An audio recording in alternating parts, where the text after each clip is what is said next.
the things that I want to mention quickly, because Paul Sadler, I'm just kind of going through this quickly, but one of the things I wanted to mention was that Paul Sadler and Ted Cruz got in a public spat over student loans. And this is kind of important because yes, Cruz and I both don't think that the federal government should be in our state education. We don't believe that we need to send money to Washington so they can send it back to us. Texas sends a ton of money to Washington and doesn't get that much money back. It would be better for us to just keep our own money and use it for our education here in Texas.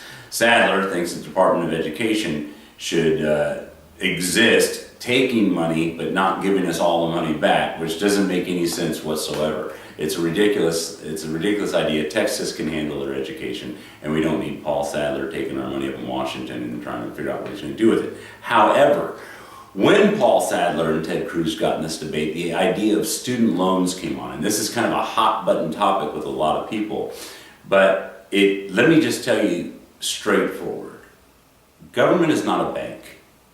Okay, now Ted Cruz may think government's a bank because he is so closely related to Goldman Sachs and banking that he can't think anything else other than banks. But the fact is, government's not a bank. So whereas Paul Sadler says that, I can't believe Ted Cruz wants to return the money to the states or have the states handle student loans, honestly, just as a human being, it shows me a complete misfire on Ted Cruz's behalf, that he can't even understand the fact that government is not a bank and shouldn't be in the loan business. I don't care if it's the state government or the federal government. It's not the role of government to be a bank.